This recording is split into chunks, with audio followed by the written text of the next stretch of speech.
Glória a Deus. Irmãos, eu quero aqui falar do Evangelho genuíno, do Evangelho da graça.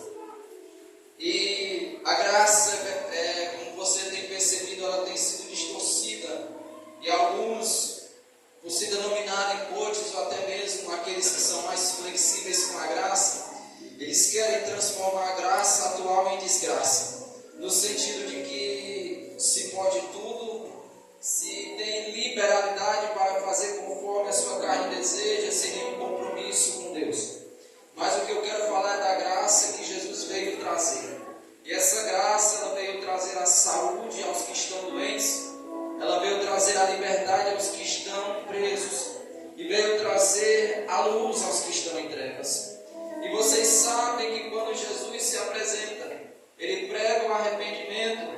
E claro que aqueles que viriam a conhecer a mensagem da cruz, ele não restringe nenhum. Ao rico ele dá a oportunidade, basta que recebesse. Ao pobre, em sua maioria, ele dirigia a mensagem, e claro, muitos deles recebiam e outros não.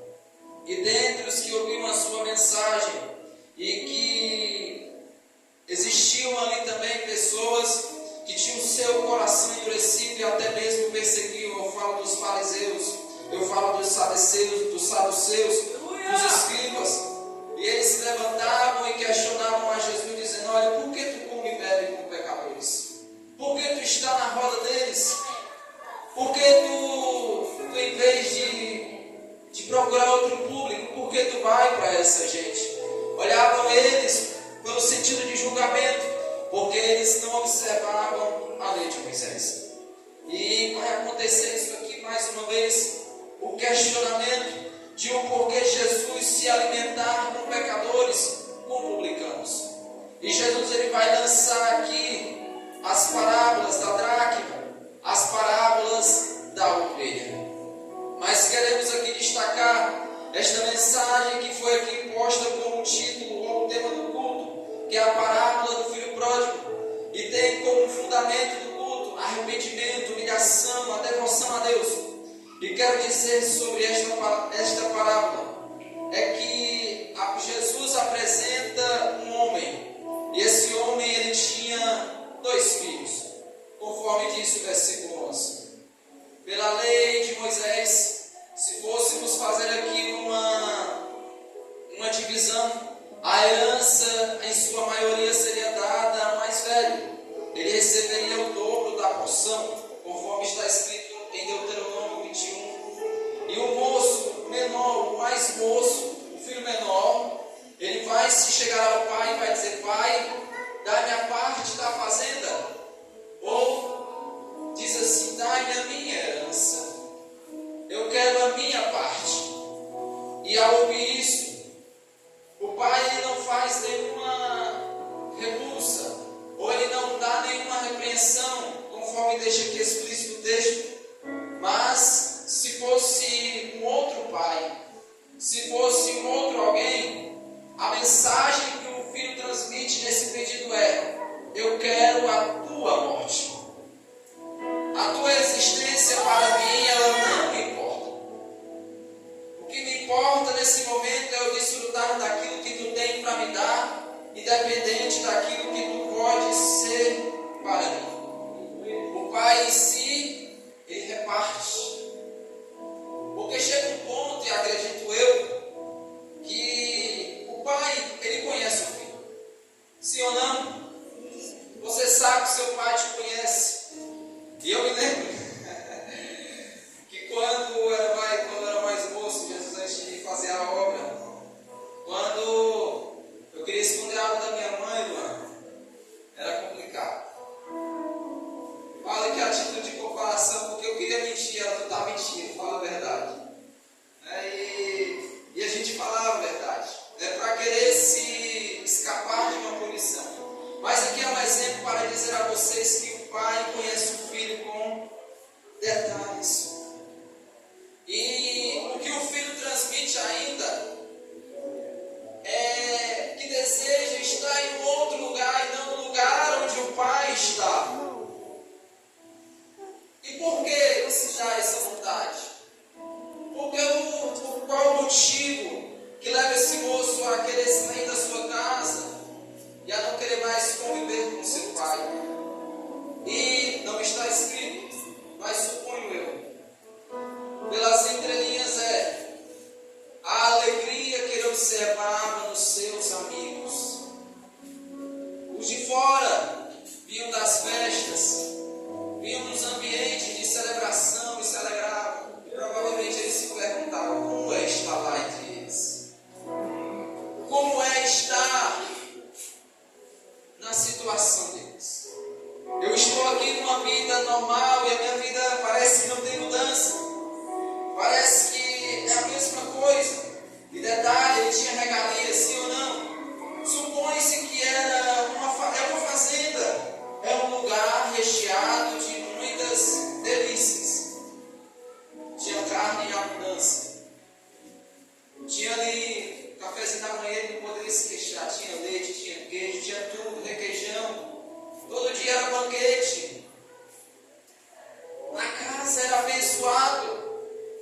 Mas ele queria ir. E eu entendo da seguinte maneira: o pai não quer ver o filho longe. Mas o pai sabia que em relação ao seu pedido, ele iria voltar um dia. Por quê? Porque o pai conhece o filho. O pai conhece o filho. O filho queria a sua parte. Ele estava dizendo: pai, eu não me importo em estar com você. Pai, eu não quero estar dividindo o mesmo ambiente. Pai, eu não quero compartilhar da tua presença. O pai disse: pode ir.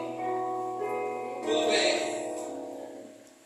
E ele, a Bíblia diz que em poucos dias, ou seja, o homem estava apressado. Ele converte possivelmente tudo ali em dinheiro e vai embora. E a Bíblia destaca que ele partiu para uma terra, vamos lá, aqui lembra o texto? Longínqua, né? Glória a Deus. Falar 3 vezes rápido, está falando em línguas. Longínqua. Não é uma terra longínqua, uma terra distante. E por quê? Porque ele sabe que longe do Pai, ele vai ter liberdade de fazer o que ele quer. Tem gente que tem dupla personalidade. Na frente dos pais é uma coisa, na frente dos amigos é outra coisa. Na frente dos pais só falta uma auréola na cabeça e umas asas para indicar que é anjo, mas lá fora parece um demônio.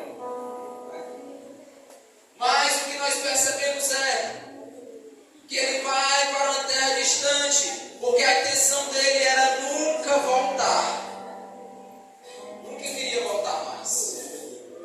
E ali ele poderia fazer o que ele quisesse. O desejo carnal, o desejo que a carne ela provoca no ser humano, ela justamente o leva a se afastar da casa do Pai. E estando longe da casa do Pai, o homem sempre tem liberdade para fazer o que ele quer, conforme a sua carne deseja. E o que a Bíblia registra é que ele desperdiça a sua fazenda e vive de forma insoluta, ou seja, de forma irresponsável. Conheceu a vida na intensidade que ele desejava. Ele leva os bens, ele leva as palavras, ele leva os tesouros que ele havia encontrado na casa do Pai. Na casa do Pai ele tinha recebido o ensinamento, na casa do Pai ele tinha recebido a instrução, ele leva. Ele vai se afastando e quanto mais ele gasta, mais a memória do Pai ele perde, porque ele se afoga naquele desejo. Ele se entrega intensamente e vive de forma irresponsável. Como o pai o conhecia e sabia que logo mais ele estaria em uma condição miserável. No versículo 14 diz que ele gasta tudo. Interessante aqui na terra em que ele estava, uma grande fome. A terra em que ele está não tem capacidade de lhe dar alimento. A terra em que ele está não lhe sacia, não lhe traz força. E o que a Bíblia registra registrar é que ele começa a padecer necessidades. Ele perde tudo. Ele se vê sem nada. E o que nós percebemos é que, na condição em que ele estava, no ambiente em que ele estava, ele não poderia mais encontrar paz para a sua alma. Ele não poderia mais encontrar satisfação para a sua vida. E no versículo 15, a Bíblia diz que ele se chega a um dos cidadãos, a um fazendeiro, a alguém que tinha condições, e ele começa a trabalhar nos campos, cuidando de porcos. E todos nós sabemos que cuidar de porcos para os judeus, ou se relacionar com porcos, significa uma situação miserável, pois o porco, ele era uma espécie de maldição para o povo judeu. Percebemos que, no princípio ali, das suas vontades no máximo, ele quer gastar toda aquela energia, aquelas vontades, ele se sacia, mas só que no versículo 16, ele tem fome. Ele quer se alimentar em onde tem o alimento verdadeiro. E o que é que acontece? Ele vai se lembrar do lugar onde tinha alimento para ele. Ele sabe que ele se vê agora em uma condição que essa terra não pode me dar mais nada. Essa terra não pode me dar mais alimento. Essa terra não pode mais suprir a minha vida. E o que ele vai se ver na condição miserável é: meu pai. Meu pai. E a lembrança que ele tem é: na casa do meu pai eu tinha tudo. Na casa do meu pai, embora eu estivesse entediado, embora eu estivesse ali, meio que na vontade de sair, não me faltava nada. Eu tinha roupa, eu tinha calçado, eu tinha alimento. E aqui eu estou padecendo, aqui eu estou morrendo de fome. Em um momento ele se vê sem nada e também se coloca em uma condição vergonhosa, pois o fato de cuidar de porcos o levou ao abismo, o levou ao fundo do poço. E eu quero dizer a essa igreja que está aqui, que tem um especialista em tirar crente do fundo do poço. Glória a Deus. Eu me alegro, porque no Salmo 40 o salmista diz assim: como eu esperei com paciência no Senhor. E não só isso, ele se inclinou para mim e ouviu o meu clamor. Ele me tirou de um charco de lodo. Ele pôs os meus pés sobre uma rocha e colocou um cântico na minha boca. E eu quero dizer à igreja que ele estava em uma condição miserável, mas pelo fato de ele lembrar do Pai, pelo fato de ele lembrar que tem um Pai que poderia mudar a sua situação, ele sim viveria a restauração da sua vida.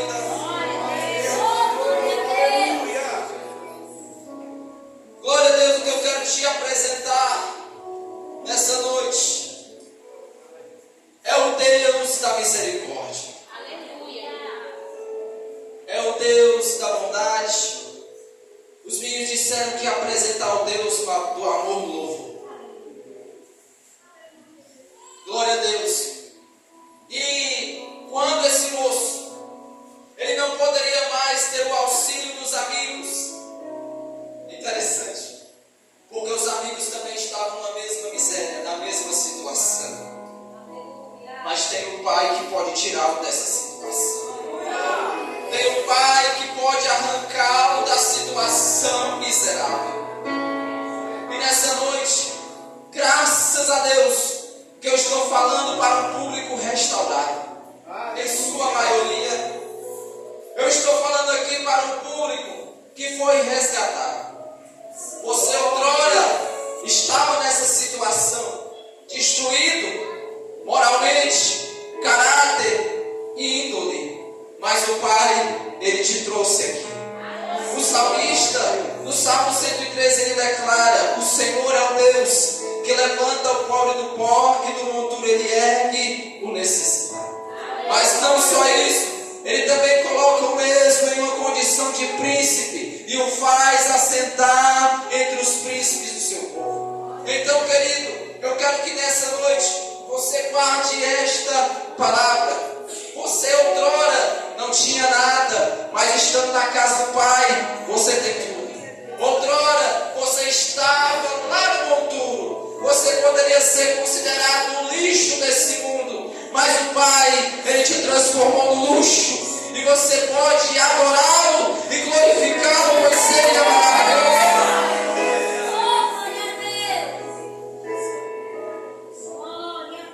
O moço aqui, ele estava com fome. E ele desejava comer, mas o que tinha era bolocas. A terra que te atrai, a terra que leva a desfrutar de um atrativo, esse atrativo é momentâneo.